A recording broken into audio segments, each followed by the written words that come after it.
हरे कृष्णा। आज के इस वीडियो में हम आपको सुनाएंगे इंदिरा एकादशी 2025 व्रत की संपूर्ण व्रत कथा, जिसे इंदिरा एकादशी के दिन सुनने से भगवान श्री हरि विष्णु और माता लक्ष्मी की विशेष कृपा, धन समृद्धि, निरोगी काया की प्राप्ति होती है।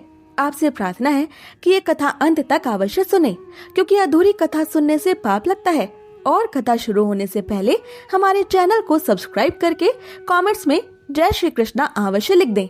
भगवान श्री हरि विष्णु इंदिरा एकादशी व्रत के दिन इस इंदिरा एकादशी की कथा को सुन रहे सभी भक्तों की सारी मनोकामनाएं पूरी करें, उनका जीवन सुख समृद्धि वैभव से भरे।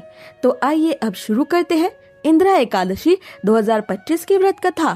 तो प्रेम से बोलिए श्री गणेशाय नमः।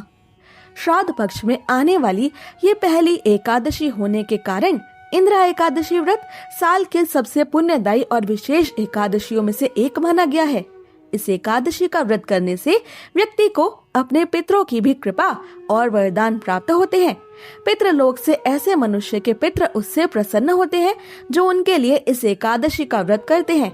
इंदिरा एकादशी के व्रत कथा के अनुसार एक बार महाभारत काल में धर्मराज युधिष्ठिर भगवान श्री कृष्ण से कहने लगे कि हे भगवान वासुदेव, मैंने भाद्रपद मास शुक्ल पक्ष की एकादशी अर्थात पार्श्व एकादशी या परिवर्तनी एकादशी का सविस्तार वर्णन आपके श्री मुख से सुना।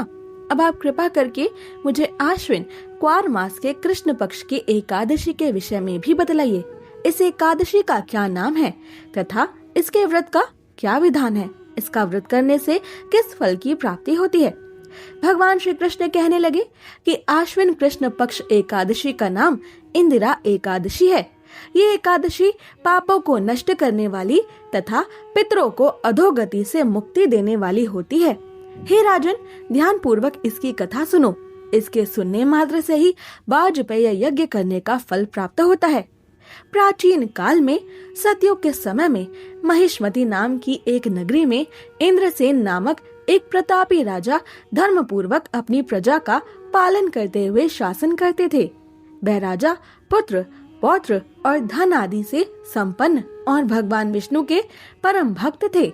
एक दिन जब राजा सुख पूर्वक अपनी सभा में बैठे थे तो आकाश मार्ग से महर्षि नारद उतरकर उनकी सभा में आए। राजा उन्हें देखते ही हाथ जोड़कर खड़े हो गए और विधि पूर्वक नारद मुनि को उन्होंने आसन व अर्घ प्रदान किया। सुख से बैठकर मुनि ने राजा से पूछा, हे राजन, आपके सातों अंग कुशल पूर्वक तो हैं, तुम्हारी बुद्धि धर्म में और तुम्हारा मन विष्णु भक्ति में तो रहता है।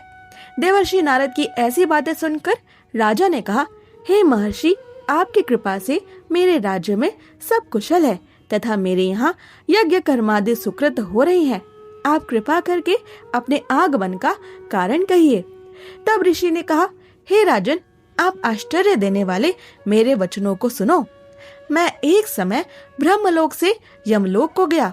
महाश्रद्धा पूर्वक यमराज से पूजित होकर मैंने धर्मशील और सत्यवान धर्मराज की प्रशंसा की।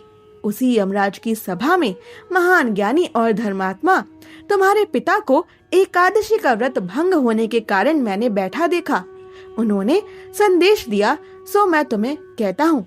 उन्होंने कहा कि पूर्व जन्म में कोई विघ्न हो जाने के कारण मैं यमराज के निकट रह रहा हूँ। सो हे पुत्र, यदि तुम आश्विन मास के कृष्ण पक्ष की इंदिरा एकादशी का व्रत मेरे निमित्त करो, ये व्रत विधि पूर्वक करके इस व्रत का संपूर्ण फल तुम मुझे प्रदान करो, तो मुझे स्वर्ग की प्राप्ति हो सकती है और मैं इस यमलोक से मुक्त हो जाऊंगा। इतना सुनते ही राजा कहने लगे, हे महर्षि, आप इस व्रत की विधि मुझसे कहिए।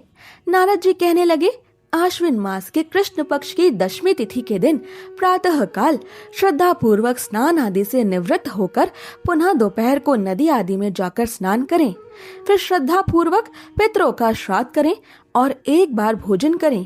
प्रातः काल होने पर एकादशी के दिन दातुन आदि करके स्नान करें। फिर व्रत के नियमों को भक्ति पूर्वक ग्रहण करते हुए प्रतिज्ञा करें कि मैं आज संपूर्ण भोगों को त्याग कर निराहार एकादशी का व्रत करूंगा। हे अच्युत, हे पुंडरीकाक्ष, मैं आपकी शरण में हूँ, आप मेरी रक्षा कीजिए। इस प्रकार नियम पूर्वक शालिग्राम की मूर्ति के आगे विधि पूर्वक श्राद्ध करके योग्य ब्राह्मणों को फलाहार का भोजन कराएं और दक्षिणा दें। पितरों के श्राद्ध से जो बच जाए उसको सूंघकर गौ को दें तथा धूप, दीप, गंध, पुष्प, नैवेद्य आदि सब सामग्री से ऋषिकेश भगवान श्री कृष्ण का पूजन करें। रात में भगवान के निकट जागरण करें। इसके पश्चात द्वादशी के दिन प्रातः काल होने पर भगवान का पूजन करके ब्राह्मणों को भोजन कराएं। भाई बंधुओं, स्त्री और पुत्र सहित आप भी मौन होकर भोजन करें। नारद जी कहने लगे, हे राजन, इस विधि से यदि तुम आलस्य रहित होकर इस एकादशी का व्रत करोगे तो इससे तुम्हारे पिता अवश्य ही स्वर्ग लोक को जाएंगे। इतना कहकर नारद जी अंतर ध्यान हो गए। नारद जी के कथनानुसार राजा द्वारा अपने बांधवों तथा दासों सहित व्रत करने से आकाश से पुष्प वर्षा हुई और उस राजा का पिता गरुड़ पर चढ़कर विष्णु लोक को गया।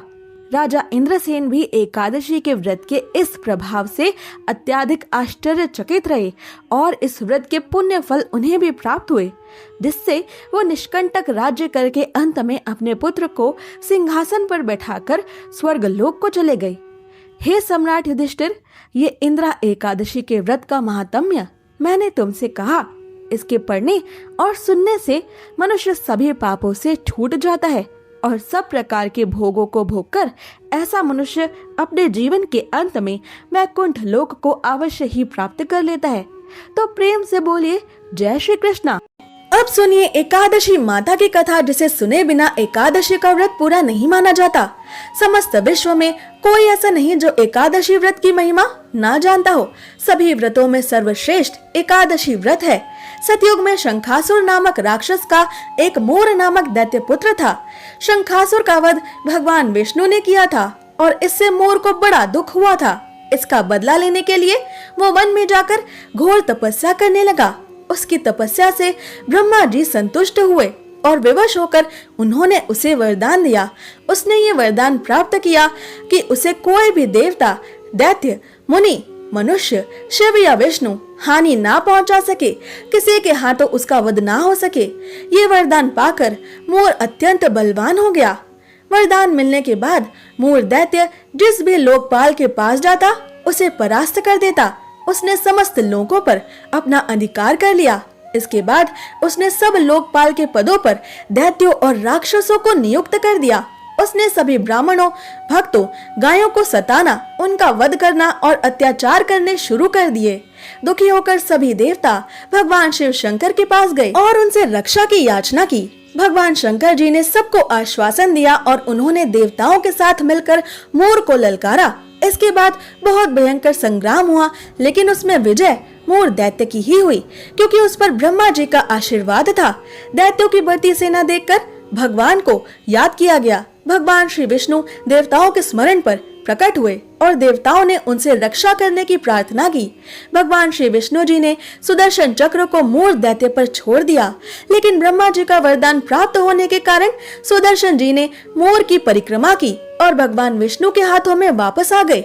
वरदान की मर्यादा रखने के लिए ही सुदर्शन चक्र ने मोर का वध नहीं किया था।